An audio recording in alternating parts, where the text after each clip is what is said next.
أعوذ بالله من الشيطان الرجيم.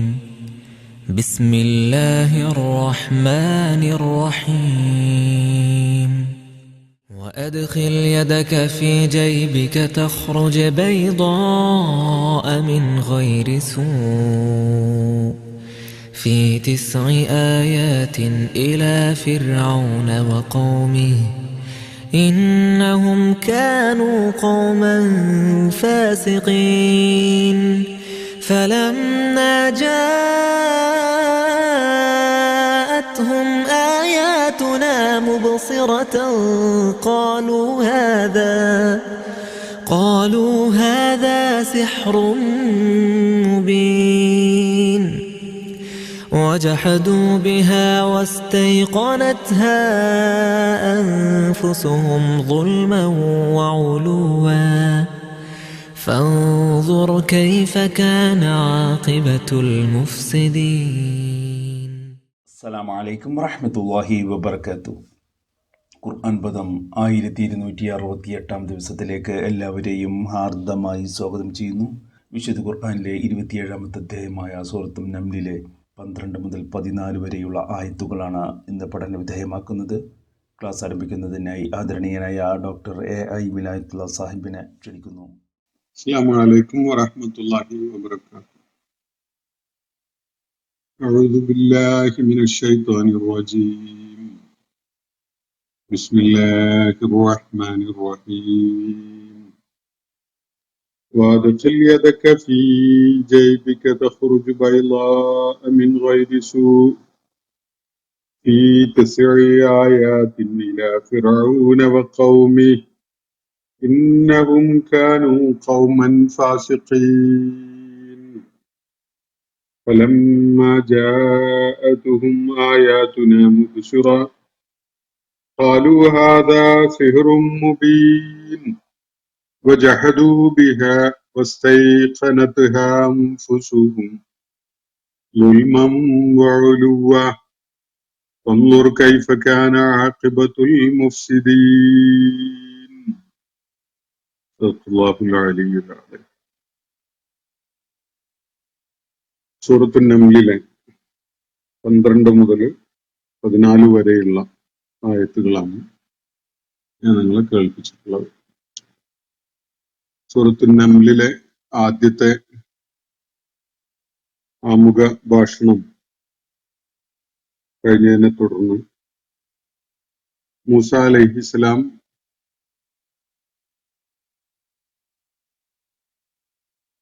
മദീനയിൽ നിന്ന് ഈജിപ്തിലേക്ക് യാത്ര തിരിച്ചതിനെ തുടർന്നുണ്ടായ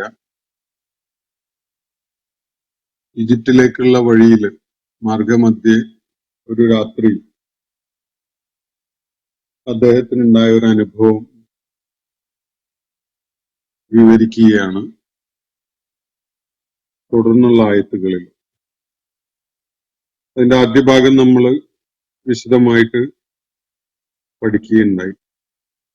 മൂസ അലൈഹി ഇസ്ലാം ആ യാത്രക്കിടയിൽ ഒരിടത്ത് തീ കാണാനിടയാവുകയും ആ തീയുള്ള സ്ഥലത്തേക്ക് പോയി നോക്കിയാൽ തനിക്ക് ആവശ്യമായ യാത്രയുമായി ബന്ധപ്പെട്ട വല്ല മാർഗദർശനവും ഉപകാരപ്രദമായ വല്ല കാര്യവും അറിവും ഒക്കെ നേടാൻ സാധിക്കും. അതല്ലെങ്കിൽ നിങ്ങൾക്ക് തീക്കായാൻ ഒരു തീക്കൊള്ളിയെങ്കിലും ഒരു ചൂട്ടെങ്കിലും കത്തിച്ചു കൊണ്ടുവരാം എന്ന് പറഞ്ഞുകൊണ്ടാണ് മൂസ അലൈഹി ഇസ്ലാം കുടുംബത്തെ അവരുണ്ടായിരുന്നിടത്ത് നിർത്തിയിട്ട് ആ തീ ഉണ്ടായിരുന്ന സ്ഥലത്തെ ലക്ഷ്യമാക്കിയിട്ട് പോകുന്നത്. അങ്ങനെ ആ തീയുടെ അടുക്കൽ എത്തിയപ്പോഴാണ് അദ്ദേഹം ഒരു അശരീരി കേൾക്കുന്നത്. ആ തീയിന്റെയും ചുറ്റുപാടും ആയിട്ടുള്ള ആ ഇടത്തിലുള്ളവൻ അനുഗ്രഹപൂരിതനാകുന്നു. അവൻ തികവാർന്നവനും അന്യൂനനുമാകുന്നു. യാതൊരു ന്യൂനതകളും ഇല്ലാത്തവനാകുന്നു. പ്രപഞ്ചങ്ങളുടെ നാഥനാകുന്നു എന്നൊക്കെയുള്ള വിധത്തിലുള്ള വിവരണമാണ് നൽകപ്പെടുന്നത്. അതിനെ തുടർന്ന് മൂസ അലൈഹി ഇസ്ലാമിനെ പേരെടുത്ത് വിളിച്ചുകൊണ്ട് യാ മൂസ ഇന്നഹു അനല്ലാഹുൽ അസീസുൽ ഹക്കീം എന്ന് അള്ളാഹു സ്വയം പരിചയപ്പെടുത്തുന്നുണ്ട്. മൂസേ, ഞാനാകുന്നു അള്ളാഹു, പ്രതാപവാനും യുക്തിജ്ഞനുമായ അള്ളാഹു ഞാനാകുന്നു എന്നാണ് പറയുകയുണ്ടായത്. അതിനെ തുടർന്ന് മൂസ അലൈഹി ഇസ്ലാമിനോട് കയ്യിലുണ്ടായിരുന്ന വടി തറയിലിടാൻ നിർദ്ദേശിക്കുന്നു. അത് പുളയുന്നത് കണ്ടപ്പോ, ഒരു സർപ്പത്തിനെ പോലെ പുളയുന്നത് കണ്ടപ്പോ അദ്ദേഹം പേടിച്ച് പിന്തിരിഞ്ഞ് ഓടുകയായി. തിരിഞ്ഞു നോക്കുന്നേയില്ല. അപ്പോഴല്ലാഹു അദ്ദേഹത്തോട് പറയുന്നത്, യാ മൂസ ലാ തഖഫ്, മൂസെ പേടിക്കേണ്ടതില്ല. ഇന്നി ലാ യഖാഫു ലദയ്യൽ മുർസലൂൻ, എന്റെ അടുക്കൽ ദൂതന്മാര് ഭയപ്പെടേണ്ട കാര്യമില്ല. ദൂതന്മാര് എന്റെ സാന്നിധ്യത്തിൽ ഭയപ്പെടുകയില്ല.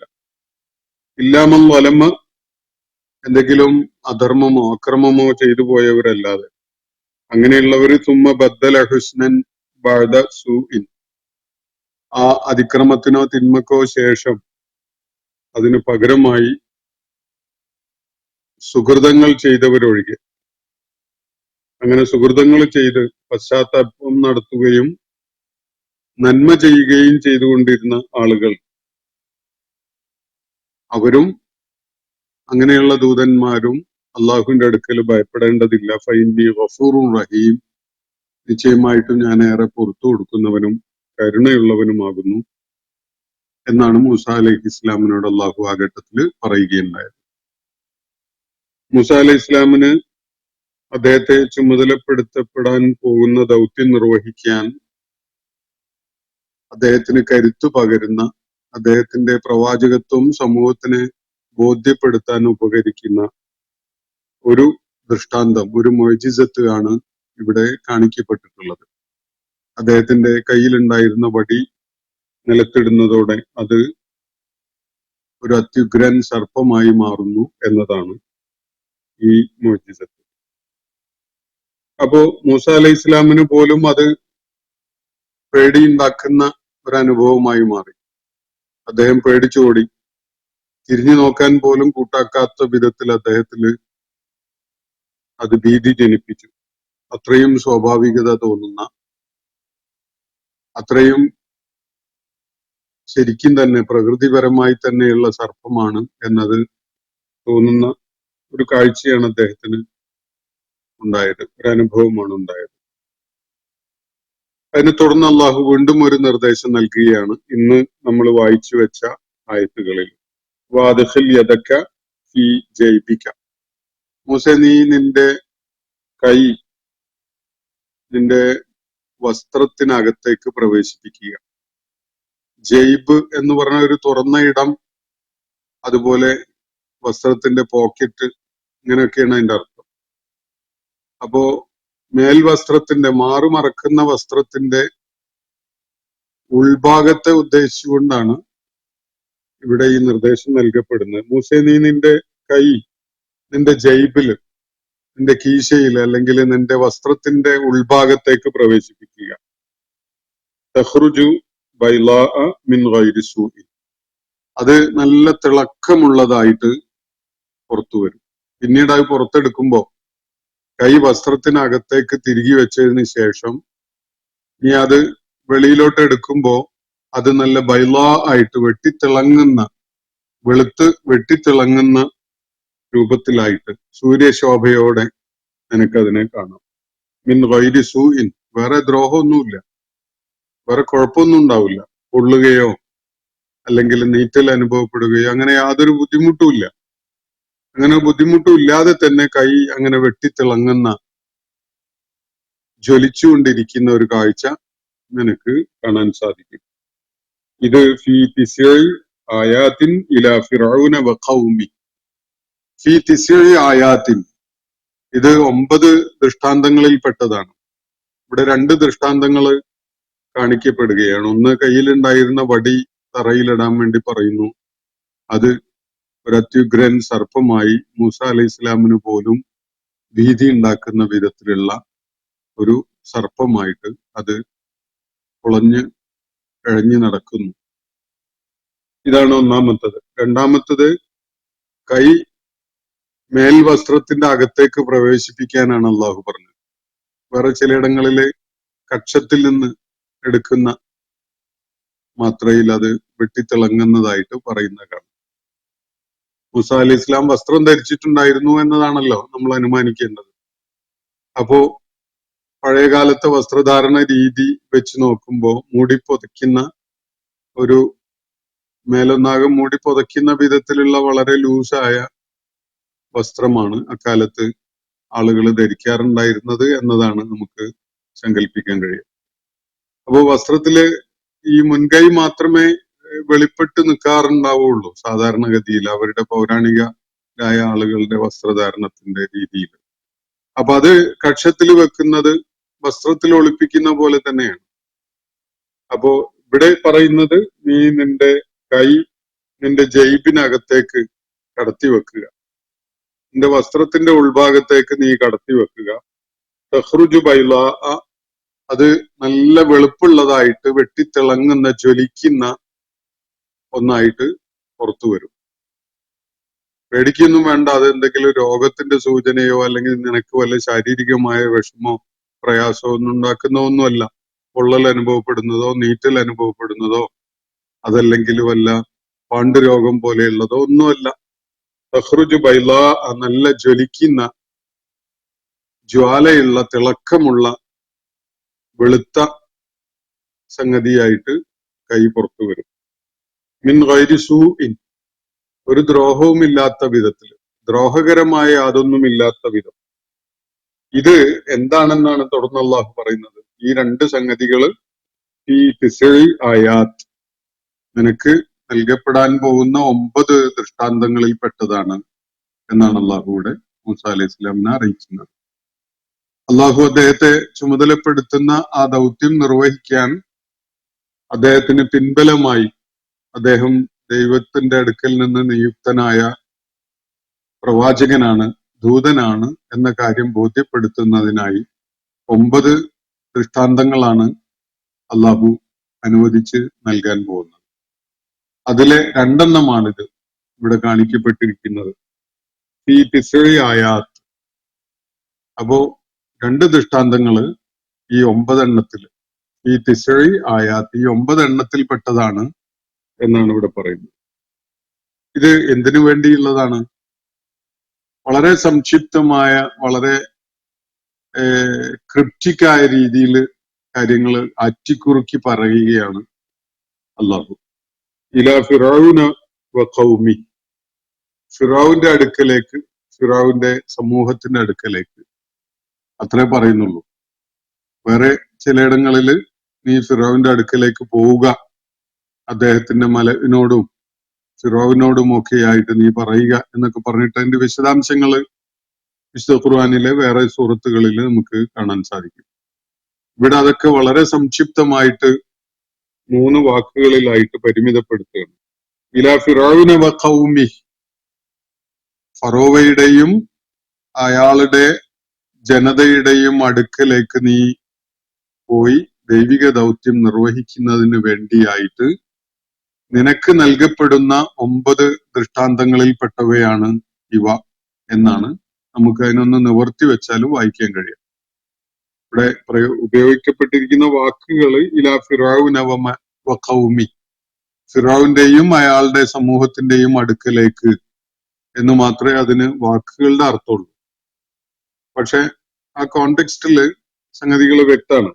ഇത് വിശുദ്ധ ഖുർആന്റെ വളരെ പരിമിതമായ പദങ്ങൾ മാത്രം ഉപയോഗിച്ചുകൊണ്ട് ആശയം അതിന്റെ പൂർണ്ണതയോടുകൂടി കൺവേ ചെയ്യുന്ന വളരെ വിശിഷ്ടമായ ഒരു ശൈലിയാണ് നമുക്കിവിടെ കാണാൻ കഴിയുന്നത്. ഈ 9 ആയാത്തിൻ ഇലാ ഫിറൗന വ ഖൗമി, എന്നിട്ട് പ്രശ്നങ്ങൾ മുഴുവനും വളരെ സംക്ഷിപ്തമായ വാക്കുകളിൽ പറയുകയും ചെയ്യാം. ഇന്നഹും കാനു ഖൗമൻ ഫാസിഖീൻ, എന്തിനാണ് ഫിറൗന്റെയും അയാളുടെ ജനതയുടെയും അടുക്കലേക്ക് പോകുന്നത്? എന്തുകൊണ്ട് മൂസ അലൈഹി ഇസ്ലാം ഇങ്ങനെ ഒരു ദൗത്യം ചുമതലപ്പെടുത്തപ്പെടുന്നു? അത് ഇന്നഹും, നിശ്ചയമായിട്ടും അവർ, ഫിറൗനും അയാളുടെ ആളുകളും, കാനു ഖൗമൻ ഫാസിഖീൻ, അവര് ധിക്കാരികളായ, അക്രമികളായ, ദുർനടപ്പുകാരായ ഒരു സമൂഹമായി മാറിയിരിക്കുന്നു എന്നതാണ് കാരണം. അള്ളാഹുവിനെ ഓർക്കാത്ത, വിനയമില്ലാത്ത, അതുപോലെ ധാർഷ്ട്യവും ധിക്കാരവും ഒക്കെ കാണിച്ചു കഴിയുന്ന ഫാസിഖുകളുടെ ഒരു സമൂഹമായിട്ട് അവര് മാറിയിരിക്കുന്നു. അവര് പാപികളായ ഒരു ജനതയായി മാറിയിരിക്കുന്നു എന്നാണ് അള്ളാഹുവിടെ പറയുന്നത്. ഫാസിഖ് എന്നത് നമ്മൾ പലതവണ പഠിച്ചിട്ടുള്ള, അല്ലെങ്കിൽ വിശുദ്ധ ഖുർആനിൽ നമുക്ക് കാണാൻ കഴിഞ്ഞിട്ടുള്ള ഒരു പ്രയോഗമാണ്. മുത്തഖി എന്നതിന്റെ വിപരീതമായിട്ട് വിശുദ്ധ ഖുർആനിൽ പലയിടത്തും ഉപയോഗിക്കപ്പെട്ടിരിക്കുന്ന വാക്കാണ് ഫാസിഖ് എന്ന്.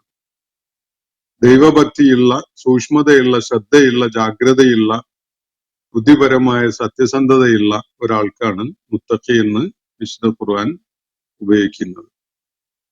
ഇവിടെ ഫാസിഖ് എന്നത് നേരെ വിപരീതം, ബുദ്ധിപരമായ സത്യസന്ധത ഇല്ലാത്ത എന്ന് പറയാൻ ഡിസോണസ്റ്റ് ആയ, അക്രമവാസനയുള്ള, അള്ളാഹുവിനെ ഓർത്തുകൊണ്ട് അള്ളാഹുവിനെ ഭയപ്പെട്ടും ജാഗ്രത കാണിച്ചും ഒന്നും കാര്യങ്ങൾ ചെയ്യുന്ന സൂക്ഷ്മതയില്ലാത്ത, താന്തോന്നിയായി ജീവിക്കുന്നവൻ. അതുകൊണ്ട് തന്നെ ഈ പദം ഫാസിഖ് എന്നത് ഖുർആൻ വിവർത്തകർ പലയിടത്തും തെമ്മാടികൾ, തോന്യാസം ചെയ്യുന്നവർ, അക്രമികൾ, അധർമ്മികൾ, പാപികൾ എന്നൊക്കെയുള്ള അർത്ഥത്തില് വ്യത്യസ്തമായ വിധത്തിൽ ട്രാൻസ്ലേറ്റ് ചെയ്തതായിട്ട് നമുക്ക് കാണാൻ കഴിയും. തഖ്വ എന്താണോ ആ ഒരു ഗുണം തീരെ ഇല്ലാതായാൽ അയാൾ ഫാസിഖായിട്ട് മാറും. ഇവിടെ സൂചിപ്പിക്കപ്പെടുന്നത് അതാണ്. ഫിറൗനും ഫിറൗവിന്റെ ആളുകളും അവര് ധിക്കാരികളായ, ഫാസിഖുകളായ, അള്ളാഹുവിനെ ഓർക്കുകയോ സ്മരിക്കുകയോ അവനോട് ഭയപ്പാട് കാണിക്കുകയോ ഒന്നും ചെയ്യാത്ത, ഭക്തി ആദരവുകൾ കാണിക്കാത്ത, അതുപോലെ പാപങ്ങൾ പേറുന്ന ആളുകളാണ് അവര് എന്നതാണ് അവരുടെ അവസ്ഥ. അതുകൊണ്ട് അവരുടെ അടുക്കലേക്ക് കടന്നു ചെന്ന് അള്ളാഹുവിനെ കുറിച്ച് അവരെ ഉണർത്തുന്നതിന് വേണ്ടി, ഓർമ്മപ്പെടുത്തുന്നതിന് വേണ്ടി താങ്കൾക്കായി നാം നൽകുന്ന 9 ആയാത്തുകളിൽ പെട്ടതാണ് ഈ 2 എന്നാണ് അള്ളാഹുവിടെ പറയുന്നത്. വിശുദ്ധ ഖുർആനിലെ ചിലയിടങ്ങളിൽ, വിശേഷിച്ച് സൂറത്തുൽ അഅറാഫിലാണ് ഈ 9 ആയാത്തുകൾ, മൂസ അലൈഹി ഇസ്ലാമിന് നൽകപ്പെട്ടിരുന്ന 9 ദൃഷ്ടാന്തങ്ങൾ ഏതൊക്കെയാണ് എന്നത് വ്യക്തമാക്കപ്പെടുന്നത്. അതിന്റെ അടിസ്ഥാനത്തിൽ നമുക്ക് കാണാൻ കഴിയുന്നത്, ആ ദൃഷ്ടാന്തങ്ങളിൽ ഒന്ന് ഇവിടെ കാണിക്കപ്പെട്ട കയ്യിലുണ്ടായിരുന്ന വടി തറയിലിട്ട് അത് അത്യുഗ്രൻ സർപ്പമായി മാറുന്ന സംഗതി, അതുപോലെ കൈ കക്ഷത്തിലോ അല്ലെങ്കിൽ മേൽ വസ്ത്രത്തിന്റെ അകത്ത് എവിടെയെങ്കിലും ഒക്കെ ഒന്ന് തിരികെ വെച്ച് പുറത്തെടുത്താൽ അത് സൂര്യനെ പോലെ തിളങ്ങുന്നു എന്നതാണ് രണ്ടാമത്തത്. മൂന്നാമത്തത്, ലോകം മുഴുവനും നോക്കി നിൽക്കെ പ്രഗത്ഭരായ മുഴുവൻ സാഹിറുകളെയും വിസ്മയിപ്പിച്ചുകൊണ്ട് അവരെ പരാജയപ്പെടുത്തുന്നു എന്നത് മൂസ അലൈഹി ഇസ്ലാമിന് അള്ളാഹുവിന്റെ മൗജിസത്ത് കാരണമായിട്ട് സാധിച്ച ഒരു സംഗതിയാണ്.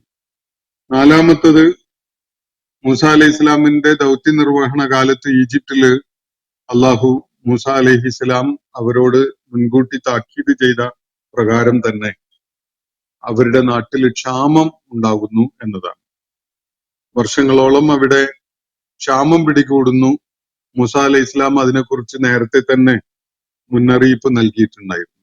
വരൾച്ചയും ക്ഷാമവും ഭക്ഷ്യ ദൗർലഭ്യവും ഒക്കെ അനുഭവപ്പെടുന്ന ദുരിതപൂർണമായ ഒരു കാലം മൂസ അലൈഹി ഇസ്ലാം അവർക്ക് ഒരു പ്രവചനം എന്ന നിലക്കും താക്കീത് എന്ന നിലക്കൊക്കെ അവരെ അറിയിച്ചിട്ടുണ്ടായിരുന്ന കാര്യമാണ്. അത് നാലാമത്തത്. അഞ്ചാമത്തത്, ഈജിപ്തില് മൂസ അലൈഹി ഇസ്ലാമിന്റെ ആ ദൗത്യ നിർവഹണ കാലത്ത് തന്നെ അദ്ദേഹം പ്രവചിച്ച വിധത്തില് അവിടെ ഒരു പ്രളയം ഉണ്ടാകുന്നു എന്നതാണ്.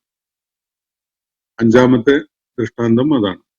ആറാമത്തത്, അവരുടെ കൃഷിയും അതുപോലെ കന്നുകാലികളും ഒക്കെ ഉൾപ്പെടുന്ന അവരുടെ സകല സംവിധാനങ്ങളും തകർത്ത് കളയുന്ന വിധത്തില് അവരുടെ എല്ലാ വിളയും കൃഷിയും അതുപോലെ ഫലവർഗങ്ങളും ഒക്കെ നശിപ്പിക്കുന്ന വിധത്തില് വലിയ ലോക്കസ്റ്റിന്റെ ആക്രമണം ഉണ്ടാവുന്നു എന്നതാണ്. വെട്ടുകിളികള് അവരുടെ കൃഷിയിടങ്ങളെ ഒന്നടങ്കം നശിപ്പിക്കുന്ന അനുഭവം ഉണ്ടാവുന്നു. ഇതും മൂസ അലൈഹിസ്സലാം അവരോട് മുൻകൂട്ടി പറഞ്ഞതും താക്കീത് ചെയ്തതുമായ ഒരു കാര്യം. ആ പ്രദേശത്തെ മൊത്തം കൃഷി നശിപ്പിക്കാൻ അറിയാലോ, വെട്ടുകിളികളുടെ ആക്രമണം എല്ലാവർക്കും അതൊന്ന് യൂട്യൂബിലൊന്ന് സെർച്ച് ചെയ്താൽ കാണാൻ കഴിയും. ഒന്നും ചെയ്യാൻ കഴിയില്ല. തീർത്തും അപ്രതിരോധ്യമാവുന്ന വിധത്തില് ആയിരക്കണക്കിന് വെട്ടുകിളികൾ അങ്ങ് ലാൻഡ് ചെയ്ത് ഒരു വലിയ ഭൂപ്രദേശം ഒന്നാകെ നശിപ്പിക്കുകയാണ് ചെയ്യുക. അത് നമുക്ക് അതിന്റെ വീഡിയോസ് ഒക്കെ കാണാൻ സാധിക്കും. അപ്പോ വെട്ടുകിളി ആക്രമണം ആണ് 6-ാമത്തെ ആയത്ത്. 7-ാമത്തത് എല്ലാവിധ വിളകളും അതുപോലെ കന്നുകാലികളും മനുഷ്യരെയും ഒക്കെ തന്നെ ദ്രോഹിക്കുന്ന വിധത്തിലുള്ള ചെള്ള്, പാന് ഒക്കെ പോലെയുള്ള കീടങ്ങൾ വർദ്ധിക്കുക എന്നുള്ളതാണ്. അതിഭീകരമായ വിധത്തില് കൃഷി, അതുപോലെ മൃഗങ്ങള്, മനുഷ്യര് ഇവരൊക്കെ ദ്രോഹിക്കുന്ന വിധത്തിലുള്ള കീടങ്ങൾ പെരുകി അതിഭീകരമായ ഒരു ജീവിത സാഹചര്യം ഇവർക്കൊക്കെയും സംജാതമായി എന്നതാണ് മൂസ അലൈഹി ഇസ്ലാമിന്റെ താക്കീദിന്റെ ഫലമായിട്ട് തന്നെ, അല്ലെങ്കിൽ താക്കീത് നൽകപ്പെട്ട വിധത്തില് അവർക്ക് അനുഭവപ്പെട്ട ഒരു ദൃഷ്ടാന്തം. 8-ാമത്തേത് തവളകൾ പെരുകിയതാണ്. നാട്ടിൽ കാലെടുത്ത് വെക്കുന്നിടത്തൊക്കെയും തവളകളായി മാറിയ ഒരവസ്ഥ. ആളുകൾക്ക് ഭയങ്കര അറപ്പും വെറുപ്പുമായി മാറുന്ന വിധത്തില് തവളകള് കിടക്കുന്നിടത്തും ഇരിക്കുന്നിടത്തും നടക്കുന്നിടത്തും ഒക്കെ തവളകൾ ഇങ്ങനെ ആയി മാറുന്ന ഒരവസ്ഥ സംജാതമായി എന്നതാണ് 8-ാമത്തെ ദൃഷ്ടാന്തം. മറ്റൊരു ദൃഷ്ടാന്തം, അവരുടെ ജലസ്രോതസ്സുകളിലൊക്കെയും തന്നെ മനുഷ്യരക്തം പോലെ രക്തം തളം കെട്ടി നിൽക്കുന്ന ഒരവസ്ഥയും ഉണ്ടായി. എല്ലായിടങ്ങളിലും അവർ കുടിക്കാൻ വെള്ളം എടുക്കുന്ന കിണറിലേക്ക് പോയി നോക്കിയാൽ അവിടെയും രക്തം, അതുപോലെ കുളങ്ങളിലും അതുപോലെ ജലാശയങ്ങളിലും ഒക്കെ തന്നെ രക്തം തളം കെട്ടി നിൽക്കുന്ന പോലെ ഉള്ള ഒരു അനുഭവം അവർക്ക് സംജാതമായി. ഇതൊക്കെ തന്നെ ബനു ഇസ്രായേൽ സമൂഹത്തിന് അള്ളാഹുവിന്റെ ഏകത്വം ബോധ്യപ്പെടുത്തുന്നതിനും മൂസ അലൈഹിസ്സലാം അള്ളാഹുവിന്റെ പ്രവാചകനാണ് എന്നത് അവർക്ക് മനസ്സിലാകാനും ഉപകരിക്കുന്ന വിധത്തില് നൽകപ്പെട്ട ദൃഷ്ടാന്തങ്ങളാണ്. അവയിലെ 2 ഇവിടെ പരാമർശിക്കുന്നത്. ഇതൊക്കെയും ധിക്കാരികളായ, അക്രമകാരികളായ, അധർമ്മികളായ, താന്തോന്നികളും തോന്നിയാസികളുമായ ആ സമൂഹത്തെ ഉണർത്തുന്നതിനും ദൈവിക മാർഗത്തിലേക്ക് അവരുടെ ശ്രദ്ധ കൊണ്ടുവരുന്നതിനൊക്കെ വേണ്ടി മൂസ അലൈഹി ഇസ്ലാമിന് അള്ളാഹു നൽകിയിട്ടുണ്ടായിരുന്ന ദൃഷ്ടാന്തങ്ങളാണ്. അവര് വലിയ അധർമ്മികളായ, പാപികളായ, കുറ്റവാളികളായ ആളുകളായി മാറിയിട്ടുണ്ട് എന്നതാണ് അള്ളാഹു അതിനുള്ള ന്യായമായി, കാരണമായിട്ട് ഇവിടെ പറയുന്നത്. ഇന്നഹും കാനു ഖൗമൻ ഫാസിഖീൻ ഫലമ്മ ജാഅതുഹും ആയാതുന മുബ്സിറതൻ. അങ്ങനെ നമ്മുടെ ദൃഷ്ടാന്തങ്ങൾ അവർക്ക് വളരെ കണ്ണു തുറപ്പിക്കുന്ന വിധത്തിൽ തന്നെ വന്നു ചേർന്നപ്പോ, ഫലമ്മ ജാഅതുഹും അവരിലേക്ക് എത്തിയപ്പോ, ആയാതുന നമ്മുടെ ദൃഷ്ടാന്തങ്ങൾ, മുബ്സിറതൻ നല്ല തെളിമയുള്ള, ബസർ എന്ന് പറഞ്ഞ കാഴ്ചയാണ്, കണ്ണുകളുടെ ദൃഷ്ടി കൊണ്ടുള്ള വിഷനാണ് ബസർ എന്ന് പറഞ്ഞത്. മുബ്സിറത്ത് എന്നുള്ളത് അതിൽ നിന്നുള്ള ഒരു വാക്കാണ്. നല്ല തെളിമയുള്ള, കണ്ണ് തുറന്ന് കാണാൻ കഴിയുന്ന, ആർക്കും നിഷേധിക്കാൻ കഴിയാത്ത വിധത്തില് കണ്ണുകളിൽ നിറവ് അനുഭവപ്പെടുന്ന വിധത്തിലുള്ള ഒരു കാഴ്ച. അങ്ങനെയുള്ള ദൃഷ്ടാന്തങ്ങള് അവരിലേക്ക് എത്തിയപ്പോ ഹാലു, അപ്പൊ അവര് പറയുന്നത് ഹാദാ സിഹ്റും മുബീൻ, ഇത് ആഭിചാര പ്രവർത്തനം മാത്രമാണ്, ഇത് വ്യക്തമായിട്ടും ആഭിചാര പ്രവർത്തനമാണ് എന്നാണ് അവർ പറയുന്നത്. ആഭിചാര പ്രവർത്തനത്തിന് എത്രത്തോളം സാധ്യതയുണ്ട്, എത്രത്തോളം ആളുകളെ അതിൽ വഞ്ചിതരാക്കി നിർത്താൻ കഴിയും എന്നതൊക്കെ ഈജിപ്തിലെ ആ കാലഘട്ടത്തിലെ ജനങ്ങൾക്ക് അറിയാവുന്ന പോലെ വേറെ ആർക്കും അറിഞ്ഞോളണമെന്നില്ല. കാരണം ഈ സിഹ്ർ തുടങ്ങിയിട്ടുള്ള ആഭിചാര പ്രവർത്തനങ്ങളുടെ ഏറ്റവും വലിയ വൈദഗ്ധ്യം നേടിയ ആളുകള് ആ കാലഘട്ടത്തിലാണ്, അതും അവരുടെ സമൂഹത്തിലാണ് ഉണ്ടായിരുന്നത്. അവരതിൽ വലിയ അഗ്രഗണ്യന്മാരായിരുന്നു. എന്നാൽ അതൊക്കെ അവർക്ക് അറിയാവുന്ന പോലെ താൽക്കാലികമായ ആളുകളെ ചില തോന്നിപ്പിക്കുന്ന കാര്യങ്ങളായിരുന്നു, ശരിക്കുള്ള കാര്യങ്ങളല്ല. ഒരു വടി തറയിലിട്ട് പാമ്പാക്കാനൊക്കെ അവർക്ക് കഴിയും, പക്ഷെ കുറച്ചു നേരം പാമ്പാണെന്ന് തോന്നിപ്പിക്കുക എന്നതാണ് അതുകൊണ്ടുണ്ടാകുന്ന ഏകഫലം. അത് പാമ്പായി മാറൂല. പാമ്പാണെന്നുള്ള തോന്നല് സൃഷ്ടിക്കാനേ അത് കഴിയുള്ളൂ. അതേപോലെ ഇതൊക്കെയും ആഭിചാരക്രിയയുടെ ഫലമായുള്ളതാണ് എന്നാണ് ഈജിപ്തിലെ അന്ന് ചുറ്റുപാടുമുണ്ടായിരുന്ന ഫിറോവിന്റെയും കൂട്ടരുടെയും പ്രതികരണം. പക്ഷെ സിഹർ കൊണ്ട് വെട്ടുകിളി ഇറങ്ങുക, എന്നിട്ടൊരു ഭൂപ്രദേശത്തെ കൃഷി ഒന്നാകെ നശിപ്പിക്കാൻ കാരണമാവുക, അല്ലെങ്കിൽ വരൾച്ച ഉണ്ടാവുക, എന്നിട്ട് വലിയ ക്ഷാമം ഉണ്ടാകുക, അതുപോലെ വലിയ പ്രളയം ഉണ്ടാവുക, സകലതും നശിച്ചു പോവുക, ഇങ്ങനെയുള്ള സംഗതികളൊന്നും സിഹർ കൊണ്ട്, ഇതൊക്കെ ദീർഘകാലം എടുത്തുകൊണ്ട് ചെയ്യുന്ന കാര്യങ്ങളാണല്ലോ, സമയമെടുക്കുന്ന കാര്യങ്ങളാണ്. അങ്ങനെയുള്ള ഒരു സംഗതിയല്ല സിഹർ കൊണ്ട് ചെയ്യാൻ പറ്റുക. ഒരു തയ്യാറാക്കി വെച്ചിരിക്കുന്ന സ്റ്റേജിലോ അല്ലെങ്കിൽ പൊതുജനങ്ങൾക്ക് കാണാൻ പറ്റുന്ന വിധത്തിൽ സജ്ജീകരിക്കപ്പെട്ട ഒരിടത്തോ ഒക്കെ ചില ആളുകളെ കൺകെട്ട് കാണിക്കുക, ആളുകളെ ഒന്ന് അവരുടെ കണ്ണുകളെ വഞ്ചിതരാക്കുന്ന ചില കാഴ്ചകൾ കാണിക്കുക എന്നതിനപ്പുറത്തേക്ക് ഇത്തരം ആഭിചാരക്രിയകൾ കൊണ്ടൊന്നും ചെയ്യാൻ കഴിയില്ല. പ്രവാചകൻ എന്നുള്ള നിലക്ക് ദൈവികമായി അള്ളാഹുവിന്റെ നിർദ്ദേശപ്രകാരം കാണിക്കപ്പെടുന്ന മൊയ്ജിസാത്തുകൾ വളരെ വ്യത്യസ്തമാണ്. അത് ഈ കാണിക്കപ്പെടുന്നതൊക്കെയും തന്നെ താൻ അള്ളാഹുവിന്റെ അടുക്കൽ നിന്നുള്ള ദൂതനാണ് എന്നത് സമൂഹത്തെ ബോധ്യപ്പെടുത്തുന്നതിന് വേണ്ടിയുള്ളതാണ്. അതിൽ ഈ പ്രവചിക്കുന്ന കാര്യം മാത്രമാണ് മൂസ അലൈഹി ഇസ്ലാം ചെയ്യുന്നത്. വടി താഴെയിടുന്നു എന്നതല്ലാതെ വടിയെ പാമ്പാക്കുന്നത് മൂസ അലൈഹി ഇസ്ലാം അല്ല. കൈ കക്ഷത്തോ വസ്ത്രത്തിനകത്തോ വെക്കുന്നു എന്നത് മൂസ അലൈഹി ഇസ്ലാം ചെയ്യുന്ന കാര്യമാണ്. അത് പുറത്തെടുക്കുമ്പോൾ ബൈലാ ആയി വെട്ടിത്തിളങ്ങുന്ന സൂര്യനെ പോലെ അവർക്ക് കാണാൻ പറ്റുന്നു എന്ന വിധത്തിൽ അത് മാറുന്നത് മൂസ അലൈഹി ഇസ്ലാം ചെയ്യുന്ന കാര്യമല്ല. അതുപോലെ ഇവിടെ എണ്ണി പറഞ്ഞിട്ടുള്ള ബാക്കി ആയാത്തുകളുടെ ഒക്കെ കാര്യവും അതൊക്കെയും അള്ളാഹു അവരെ കാണിക്കുന്ന ദൃഷ്ടാന്തങ്ങളാണ്. പക്ഷെ അത് കാണിക്കപ്പെട്ടപ്പോ അവര് വേഗം അവയെ അങ്ങ് എഴുതി തള്ളുകയാണ്. എന്താ പറയുന്നത്? ആദാ സിഹ്റും മുബീൻ, ഇത് വളരെ വ്യക്തമായിട്ടും ആഭിചാരക്രിയയാണല്ലോ എന്നാണ് അവര് തട്ടിവിടുന്നത്. ഇത് അവരുടെ എത്ര നിസ്സംഗതയോടെയും ശ്രദ്ധയില്ലായ്കയോടെയും അതുപോലെ യാതൊരു പ്രതിബദ്ധതയില്ലാതെയുമാണ് അവര് കാര്യങ്ങളെ വീക്ഷിക്കുകയും വിലയിരുത്തുകയും ചെയ്യുന്നത് എന്നതിന്റെ ഒരു സൂചനയാണ്. ഒരു പ്രവാചകൻ അവരുടെ അടുക്കിലേക്ക് കടന്നു വന്ന് വളരെ മൗലികമായ ജീവിത ദർശനം അവരെ പഠിപ്പിക്കുകയും അതിന് ഉപോത്ബലകമായിട്ടുള്ള തെളിവുകൾ നൽകുകയും ചെയ്യുമ്പോൾ അതിനെ ശ്രദ്ധയോടെയും കരുതലോടെയും മനസ്സിലാക്കാനും വിലയിരുത്താനും കൂട്ടാക്കാതെ വളരെ എളുപ്പത്തിൽ നിസ്സാരമായി അതിനെ സിഹ്റാണ്, ആഭിചാരക്രിയയാണ് എന്ന് പറഞ്ഞുകൊണ്ട് അതിനെ തള്ളുകയാണ് ആ സമൂഹം ചെയ്യുന്നത്. എന്നിട്ട് തുടർന്ന് അവരെന്താ ചെയ്തത്? ജഹദൂ ബിഹ, അവരതിനെ നിഷേധിച്ചു കളഞ്ഞു. ദൈവിക ദൃഷ്ടാന്തങ്ങളാണ് എന്ന വിധത്തിൽ അവതരിപ്പിക്കപ്പെട്ട സംഗതികളെ അവര് നിഷേധിച്ച് തള്ളുകയാണ്. ആ അവസ്ഥയിൽ എന്താണ് സത്യം? വസ്തൈഖനത്ഹ അൻഫുസുഹും, അവരുടെ മനസ്സുകള് യഥാർത്ഥത്തിൽ അവർക്ക് അത് ദൈവിക ദൃഷ്ടാന്തങ്ങളായിട്ട് ബോധ്യപ്പെട്ടതാണ് മനസ്സുകളിൽ. വസ്തൈഖനത്ഹ, അവരുടെ മനസ്സുകൾ അതിനെ ഉറപ്പിച്ചതാണ്, അവർക്ക് ദൃഢബോധ്യം വന്നതാണ്. അൻഫുസുഹും, അവരുടെ നഫ്സുകളില് അവർക്കൊരു യഖീൻ ഉണ്ടായിട്ടുണ്ട് ഇത് സംബന്ധമായിട്ട്. ഈ കാണുന്ന ഒന്നും ദൈവിക ഈ അഭിചാരക്രിയകളല്ല, ഒരു സാഹിറിന്റെ പ്രവർത്തനങ്ങളല്ല.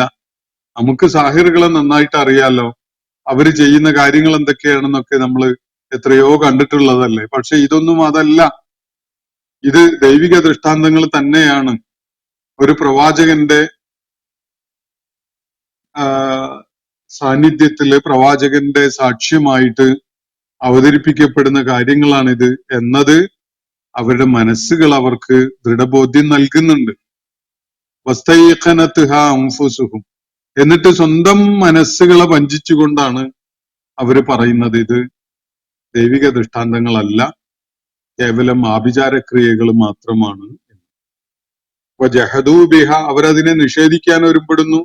അപ്പോഴോ വസ്തൈഖനത്ഹ അൻഫുസുഹും, അവരുടെ തന്നെ മനസ്സുകൾ അവർക്കത് സത്യമാണ് എന്ന ദൃഢബോധ്യം നൽകുകയും ചെയ്യുന്നു. എന്നിട്ട് അവർ ചെയ്യുന്നത് എങ്ങനെയാണ്? ളുൽമം വഉലുവ, അക്രമപരമായിട്ടും ധാർഷ്ട്യത്തോടും കൂടിയാണ് അവര് അത് സിഹറാണ് എന്ന് പറയുന്നത്. അവരാരോടാണ് അക്രമം ചെയ്യുന്നത്? ഒന്നാമത് സ്വന്തം മനസാക്ഷിയോടാണ്. കാരണം മനസ്സ് അവർക്ക് ദൃഢബോധ്യം നൽകുന്നുണ്ട്, ഇത് സിഹറല്ല, ഇത് ദൈവികമായി കാണിക്കപ്പെട്ട ആയാത്തുകളാണ്, ദൈവിക ദൃഷ്ടാന്തങ്ങളായ മുഅ്ജിസത്തുകളായിട്ട് കാണിക്കപ്പെട്ടതാണ് എന്നത് അവരുടെ മനസ്സ് അവർക്ക് ബോധ്യം നൽകുന്നുണ്ട്. എന്നിട്ട് അതിനെ തള്ളിക്കളഞ്ഞുകൊണ്ട് മനസ്സിനെ, സ്വന്തം മനസാക്ഷിയെ വഞ്ചിച്ചുകൊണ്ട് ളുൽമ ചെയ്തുകൊണ്ടാണ് അവര് അതിനെ നിഷേധിക്കുന്നത്. വഉലുവ, തങ്ങള് വലിയവന്മാരാണ് എന്നത് വരുത്തുന്ന വിധത്തിൽ. മൂസായും കൂട്ടരും ഇപ്പൊ വന്നിരിക്കുന്ന ഈ കാര്യങ്ങളൊന്നും ഗൗനിക്കേണ്ടവരല്ല ഞങ്ങള്. ഞങ്ങൾ ഇവിടുത്തെ പണ്ടേക്കും പണ്ടേ പ്രതാപികളായ ആളുകളാണ്, ഞങ്ങളെല്ലാം തികഞ്ഞവരും എല്ലാറ്റിനും പോന്നവരുമാണ് എന്ന ഒരു മനോഘടനയോടുകൂടിയാണ് ഒലുവ് കാണിച്ചുകൊണ്ട്, ഞാനാണ് വലിയ ഉയരത്തിലുള്ളവൻ എന്ന ബോധം കാണിച്ചുകൊണ്ട്, എന്ന നിലപാടും എന്ന ഒരു ആറ്റിറ്റ്യൂഡും കാണിച്ചുകൊണ്ടാണ് അവര് സ്വന്തം മനസാക്ഷികളെ വഞ്ചിച്ചുകൊണ്ട് ഈ ദൈവിക യാഥാർത്ഥ്യങ്ങളെ നിഷേധിക്കുന്നത്. ളുൽമും ഒലുവുമാണ്. ളുൽമു എന്ന് പറഞ്ഞാൽ അള്ളാഹുവിനോട് ചെയ്യുന്ന ദ്രോഹമാവാം, സ്വന്തം ആത്മാവിനോട് ചെയ്യുന്ന ദ്രോഹവുമാവാം. സ്വന്തം ആത്മാവിനോട് ദ്രോഹം ചെയ്തുകൊണ്ടേ ഒരാൾക്ക് അള്ളാഹുവിനോട് ദ്രോഹം ചെയ്യാൻ കഴിയുള്ളൂ. കാരണം ആത്മാവ് എപ്പോഴും നമുക്ക് നമ്മുടെ നഫ്സ്, നമ്മുടെ അകത്ത് തന്നെയുള്ള സത്യം ബോധ്യപ്പെടുത്തി തരുന്ന ഒരു സംവിധാനമാണ്. അതുകൊണ്ടാണ് ആളുകൾ വഞ്ചന ചെയ്യുമ്പോൾ അത് ആത്മവഞ്ചന കൂടിയാവുന്നത്. അയാൾക്കറിയാം ഇതല്ല സത്യം എന്നത്, എന്നിട്ടും അയാള് അസത്യത്തിനെ സത്യമാണ് എന്ന നിലക്ക് ഉയർത്തിപ്പിടിക്കുമ്പോൾ അയാൾ ഒന്നാമത് വഞ്ചിക്കുന്നത് സ്വന്തം ആത്മാവിനെയാണ്. അങ്ങനെയാണ് അയാൾ അള്ളാഹുവിനോട് അക്രമം ചെയ്യുന്നവനായി മാറുന്നത്. അതുപോലെ ഒലുവ് കാണിച്ചുകൊണ്ടാണ്. അപ്പൊ ഈ മൂസയെ പോലെയുള്ള ആളുകള്, നമ്മുടെ കീഴിൽ അടിമകളായി കഴിഞ്ഞിരുന്ന ഈ ആളുകള് പറയുന്നത് കേൾക്കേണ്ടവരൊന്നുമല്ല. നമ്മള് വലിയ ആളുകളാണ്, തറവാടികളാണ്, അതുപോലെ പാരമ്പര്യമുള്ളവരാണ്, ഇവിടുത്തെ പ്രതാപവും അധികാരവും ഒക്കെ ഉണ്ടായിരുന്നവരാണ്. അതുകൊണ്ട് ഈ തെണ്ടി നടന്നിരുന്ന ഈ ആളുകളെ, അവരുടെ വർത്തമാനം കേൾക്കേണ്ടവരല്ല നമ്മള് എന്ന നിലക്കുള്ള ഒരു നിലപാടാണ് അവര് കാണിക്കുകയുണ്ടായത്. അങ്ങനെ സ്വന്തം മനസ്സുകൾ അവർക്ക് ദൃഢബോധ്യമാക്കി കൊടുത്ത കാര്യത്തിനെ അക്രമപരമായി ആത്മവഞ്ചന ചെയ്തുകൊണ്ട്, അതുപോലെ ധാർഷ്ട്യവും താൻപോരിമയും കാണിച്ചുകൊണ്ട് അവര് നിഷേധിക്കുകയായിരുന്നു. എന്നിട്ട് അള്ളാഹു ചോദിക്കുകയാണ്, ഫൻളുർ, നോക്കിക്കാണ്, കൈഫ കാന ആഖിബത്തുൽ മുഫ്സിദീൻ, ഈ കുഴപ്പകാരികളുടെ അന്ത്യപരിണിതി എന്തായിരുന്നു എന്നത് ഒന്ന് വായിച്ച് മനസ്സിലാക്കുക, അല്ലെങ്കിൽ നോക്കി മനസ്സിലാക്കുക. അത്രയേ ഉള്ളൂ. ഈ കഥ അവിടെ അവസാനിക്കുകയാണ്. മൂസ അലൈഹി ഇസ്ലാമിന്റെ സംഭവബഹുലമായ ജീവിതത്തിന്റെ വളരെ ആറ്റിക്കുറുക്കിക്കൊണ്ടുള്ള ഒരു വിവരണം മാത്രമാണ് ഇവിടെ നൽകപ്പെടുന്നത്. എന്നിട്ട് ഈ മുഫ്സിദുകള്, ഭൂമിയിൽ കലാപവും കുഴപ്പവും അതുപോലെ അരാജകത്വവും സൃഷ്ടിച്ച ഈ ആളുകൾ, അധർമ്മം പ്രചരിപ്പിച്ച ഈ ആളുകൾ, മുഫ്സിദുകളായ ഈ ആളുകൾ, കുഴപ്പകാരികൾ, അവര് എന്ത് തരത്തിലുള്ള പരിണിതിയാണ് ഏറ്റുവാങ്ങുകയുണ്ടായത് എന്നത് നീ ഒന്ന് നോക്കിക്കാണ് എന്നാണ് അള്ളാഹുയുടെ മുഹമ്മദ് നബി സല്ലല്ലാഹു അലൈഹി വസല്ലമയോട് പറയുന്നത്. ഫൻളുർ, നബിയോട് അത് നോക്കി കാണാൻ വേണ്ടി പറയുമ്പോൾ നബി സല്ലല്ലാഹു അലൈഹി വസല്ലം അഭിസംബോധന ചെയ്യുന്ന ആളുകൾക്ക് കൂടിയുള്ള ഒരു പരോക്ഷമായ നിർദ്ദേശമാണത്. നിങ്ങളൊന്ന് നോക്കിക്കാണ്. നിങ്ങളൊക്കെ പോലെയുള്ള വലിയ വലിയ ആളുകൾ, നിങ്ങളെക്കാളൊക്കെ വലിയ ഗർവ് കാണിച്ചിരുന്ന അതിഗംഭീരന്മാരായിരുന്ന ആളുകൾ, അവരുടെ ധാർഷ്ട്യവും ധിക്കാരവും അഹന്തയും ഒക്കെ അവസാനം എന്ത് പരിണിതിയാണ് ഏറ്റുവാങ്ങിയത്? പോയി ചെങ്കടലിൽ ഒന്ന് മുങ്ങി തപ്പി നോക്ക്. അവരുടെ ശരീരാവശിഷ്ടങ്ങൾ ഇപ്പോഴും അവിടെ കിടക്കുന്നുണ്ടാവും. അവരുടെ തലയോട്ടികളും അസ്ഥികൂടങ്ങളും ഒക്കെ അവിടെ ചെങ്കടലിന്റെ അടിത്തട്ടില് മണ്ണ് പൂണ്ട് കിടക്കുന്നുണ്ടാവും. പോയി അതൊക്കെ ഒന്ന് പരിശോധിച്ച് നോക്ക്. ഈ ധിക്കാരികൾക്ക്, ഈ മുഫ്സിദുകൾക്ക്, ഈ മുജ്രിമുകൾക്ക് എന്ത് ചെയ്യാൻ സാധിച്ചു എന്നത് ഒന്ന് പോയി നോക്കി കണ്ടറിഞ്ഞു വാ. ഇതാണ് ഇവിടെ നൽകപ്പെടുന്ന നിർദ്ദേശം. അപ്പോ ഇന്നത്തെ സെഷൻ ഞാൻ അവിടെ പരിമിതപ്പെടുത്തുകയാണ്.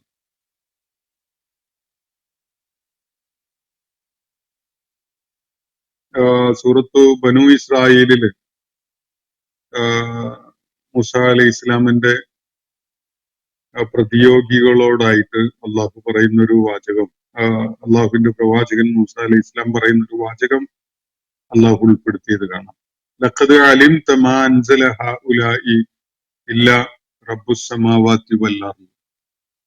ഈ ആയാത്തുകൾ അവതരിപ്പിച്ചിരിക്കുന്നത് ആകാശഭൂമികളുടെ നാഥനായ അള്ളാഹു അല്ലാതെ മറ്റാരുമല്ല എന്ന കാര്യം നിനക്കറിയാമല്ലോ എന്നാണ് അവിടെ പറയുന്നത്.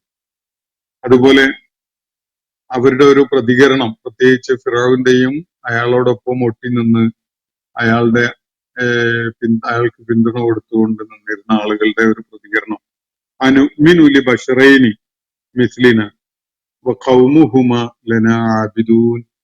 ഈ ആളുകൾക്ക് അവര് പറയുന്നത് കേട്ട് അവരെ വിശ്വസിച്ച് അവർക്ക് വിധേയത്വം കാണിച്ചുകൊണ്ട് ഞങ്ങൾ നിൽക്കുകയെ, ഇവരാണെങ്കിലോ ഞങ്ങളുടെ അടിമകളായി കഴിഞ്ഞിരുന്ന സമൂഹത്തിൽ പെട്ടവരുമാണ്.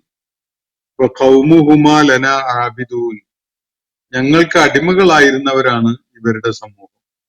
എന്നിട്ട് അവരിൽ നിന്ന് ആള് മൂസയും ഹാറൂനും അങ്ങനെ ഞങ്ങൾ അടുക്കൽ വന്ന് ഓരോന്ന് പറയുമ്പോ ഞങ്ങൾ അത് കേട്ട് വിശ്വസിക്കുക എന്നാണ് ഈ പ്രമാണിമാരായ ആളുകളും ഫിറഔനും ഒരേ സ്വരത്തില് അവരോട് പറയുകയുണ്ടായിട്ടുള്ളത്. ആ കാര്യമാണ് അള്ളാഹു ഇവിടെ അവരുടെ മനസാക്ഷി അവരെ ബോധ്യപ്പെടുത്തിക്കൊണ്ടിരുന്നപ്പോ പോലും അവര് സ്വന്തം മനസാക്ഷിയോട് അക്രമം ചെയ്തുകൊണ്ടും വലിയവന്മാരാണെന്നുള്ള നാട്യം കാണിച്ചുകൊണ്ടും അവര് സംസാരിക്കുകയുണ്ടായി എന്നിവിടെ പറഞ്ഞല്ലോ, ഈ ആയാത്തുകളെ നിഷേധിച്ചുകൊണ്ട്. അക്കാര്യം അതിന്റെ വേറെ ചില വിശദാംശങ്ങള് മറ്റു ചില സൂറത്തുകളിൽ നൽകപ്പെട്ടതാണ് ഞാൻ നിങ്ങളെ കേൾപ്പിച്ചിട്ടുള്ളത്. ആദ്യം ഉദ്ധരിച്ച ആയത്ത് ബനു ഇസ്രായേൽ അല്ലെങ്കിൽ ഇസ്രായേലാണ്. രണ്ടാമത്തേത് സൂറത്തുൽ മുഅ്മിനൂനിലെ 47-ാമത്തെ ആയത്താണ്. അപ്പോ ഇന്നത്തെ സെഷൻ അവിടെ അവസാനിക്കുകയാണ്. ചില ചോദ്യങ്ങൾ വന്നു കിട്ടിയതുണ്ട്. ഞാൻ ഓരോന്നോരോന്നായിട്ട് അത് പ്രതികരണം നൽകാമെന്നാണ് വിചാരിക്കുന്നത്. ഒന്നാമത്തേത്, GST ഉൾപ്പെടെയുള്ള നികുതി വ്യവസ്ഥയെ നിശിതമായി വിമർശിച്ചപ്പോൾ ഞാൻ ഇസ്ലാമിന്റെ നിയമങ്ങൾ അനുസരിച്ച് വികസന പ്രവർത്തനങ്ങൾക്കും മറ്റും ഒരു രാഷ്ട്രം എങ്ങനെയാണ് പണം കണ്ടെത്തുന്നത് എന്ന് അതിന് മറുപടി കിട്ടിയിട്ടില്ല. അങ്ങനെ ചോദിച്ചിരുന്നു എന്നാണ് അദ്ദേഹം പറയുന്നത്. ഞാനത് ഭാഗികമായിട്ട് അത് പരാമർശിച്ചിട്ടുണ്ടായിരുന്നു, വിശദാംശങ്ങൾ നൽകിയിട്ടുണ്ടായിരുന്നു. ഇസ്ലാം എന്ന് പറയുന്നത് ചില അടിസ്ഥാന തത്വങ്ങളും അതുപോലെ ആദർശവും അങ്ങനെയുള്ള കാര്യങ്ങളാണ്. സാമ്പത്തികമായിട്ട് ഒരു സമൂഹത്തിന് അതിന് വികസനം നേടാനും അവിടെ സാമ്പത്തികമായ ശേഷി ഉണ്ടാക്കിയെടുക്കാനും ഒക്കെയുള്ള വഴികള് ഓരോ സമൂഹവും ആസൂത്രണം ചെയ്ത് കണ്ടെത്തി നടപ്പിലാക്കുകയാണ് വേണ്ടത്. അപ്പോ അതിന് പക്ഷേ മാർഗദർശകമായ ചില പ്രിൻസിപ്പിൾസ് ആണ് ഇസ്ലാം മുന്നോട്ട് വെക്കുന്നത്. GST ഞാൻ എതിർക്കുന്നതിന്റെ മുഖ്യമായ ഒരു കാരണം, അത് ഒരു ടാക്സ് ആണ്. ആ ടാക്സ് ജനങ്ങളുടെ മേലെ ചുമത്തുന്നതിന് ഭരണകൂടത്തിന്റെ ഭാഗത്ത് അവർക്ക് പണം വേണ്ടതുണ്ട് എന്നതല്ലാത്ത ഒരു ന്യായവുമില്ല. ഭരണകൂടമായാലും വ്യക്തികളായാലും ജനങ്ങളിൽ നിന്ന് ഏതെങ്കിലും നിലക്ക് പണം ഈടാക്കുന്നുണ്ടെങ്കിൽ അത് എന്തെങ്കിലും ഒരു സേവനം അവർക്ക് കൊടുക്കുന്നതിനുള്ള പ്രതിഫലമായിട്ട് വേണം അത് ചെയ്യാൻ.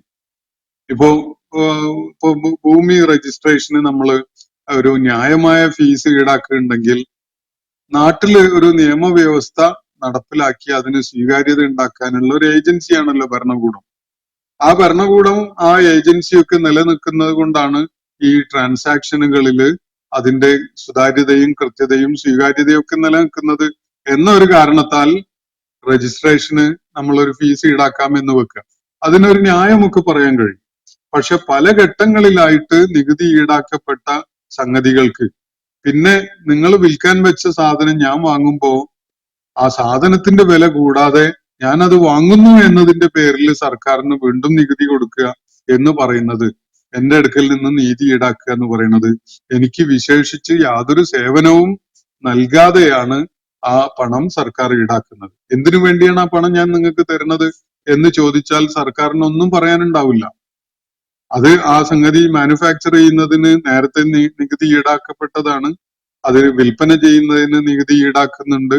അതുപോലെ എല്ലാ ഘട്ടങ്ങളിലും അതിന് നികുതി ഈടാക്കുന്നുണ്ട്. അതിന് പുറമെ സാധനം വിൽപ്പനയായതിനു ശേഷം ആ വാങ്ങുന്ന ആള് അയാൾ വാങ്ങിയ സേവനത്തിനും വാങ്ങിയ പ്രോഡക്റ്റിനും വേറൊരു നികുതി നമ്മൾ കൊടുക്കേണ്ടി വരികയാണ്.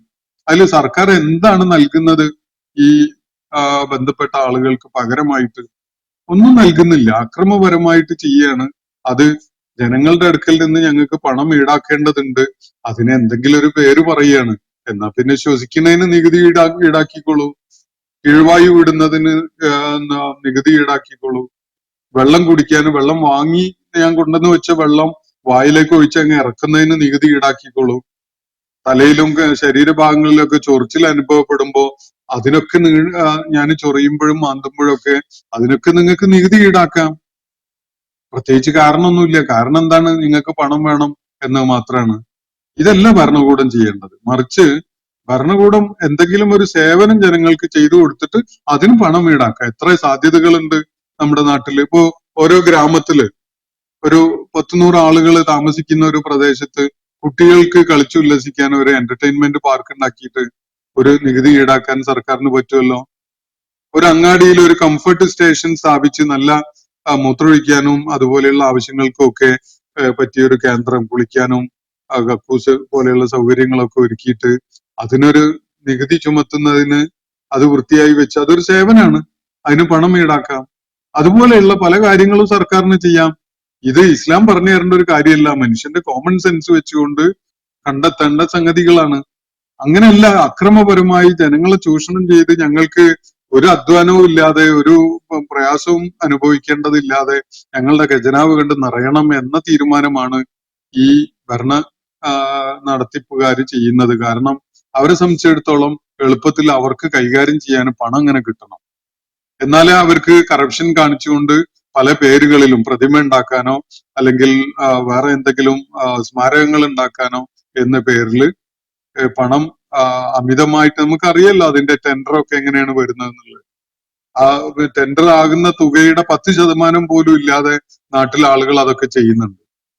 ഇപ്പോ റോഡ് നിർമ്മാണമാണെങ്കിലും വേറെ കെട്ടിട നിർമ്മാണമാണെങ്കിലും സർക്കാർ ടെൻഡർ ആവുന്ന പണത്തിന്റെ 10% പോലും ഇല്ലാതെ നാട്ടിലെ ആളുകൾ അത് ചെയ്യുന്നുണ്ട്. ഇതാണ് യഥാർത്ഥത്തിൽ അതിന്റെ അവസ്ഥ. അപ്പൊ ഇങ്ങനെ വളരെ എളുപ്പത്തിൽ ആർക്കും ഒരു അധ്വാനവും പ്രയാസവും ബുദ്ധിമുട്ടും ഒന്നും ഇല്ലാതെ ഖജനാവ് ഇങ്ങനെ നിറച്ചു കിട്ടിയാലേ നമുക്ക് അത് അതിന്റെ വലിയ വിഹിതം അടിച്ചു മാറ്റാൻ കഴിയുള്ളൂ എന്ന സൗകര്യം കണ്ടുകൊണ്ട് തന്നെയാണ് ഈ ഭരണാധികാരികൾ ഇങ്ങനെയൊക്കെ ചെയ്യുന്നത് എന്നാണ് എനിക്ക് അത് സംബന്ധമായി വ്യക്തിപരമായിട്ട് എന്റെ അഭിപ്രായവും എന്റെ ബോധ്യവും അതാണ് അക്കാര്യത്തിലുള്ളത്. ഇസ്ലാം അല്ല ഇതിന് ഒരു പരിഹാരം പറഞ്ഞു തരേണ്ട. അതിനും വേണ്ട കോമൺ സെൻസ് അള്ളാഹു മനുഷ്യർക്ക് നൽകിയിട്ടുണ്ട്. അവരത് സത്യസന്ധതയോടെയും ഗുണകാംക്ഷയോടും കൂടി അത് വിലയിരുത്തുകയും കൂടിയാലോചന നടത്തുകയൊക്കെ ചെയ്യുമ്പോൾ നല്ല വഴികൾ തുറന്നു കിട്ടും. ഞാൻ 1-2 ഉദാഹരണങ്ങൾ നിങ്ങളുമായി പങ്കുവെച്ചു എന്നേ ഉള്ളൂ. അപ്പോ കാര്യങ്ങൾ വ്യക്തമായിട്ടുണ്ടാവും എന്ന് വിചാരിക്കുകയാണ്. ബാക്കി ചോദ്യങ്ങളിലേക്ക് തുടർന്നുള്ള ദിവസങ്ങൾ നമുക്ക് നീങ്ങാം എന്നാണ് പ്രതീക്ഷിക്കുന്നത്. അള്ളാഹു നമ്മെ എല്ലാവരെയും അനുഗ്രഹിക്കുമാറാവട്ടെ. വാഹദാവാന അൽഹംദുലില്ലാഹി റബ്ബിൽ ആലമീൻ. അസ്സലാമു അലൈക്കും വറഹ്മത്തുള്ളാഹി വബറകാതുഹു. ഇന്നത്തെ ഖുർആൻ പദം ഇവിടെ സമാപിക്കുന്നു. ഖുർആൻ പഠനത്തിൽ പങ്കെടുത്ത എല്ലാവർക്കും അള്ളാഹു അർഹമായ പ്രതിഫലം നൽകി അനുഗ്രഹിക്കട്ടെ. വആഖിറു ദഅ്വാനാ അൽഹംദുലില്ലാഹി റബ്ബിൽ ആലമീൻ. അസ്സലാമു അലൈക്കും വറഹ്മത്തുള്ളാഹി വബറകാതുഹു.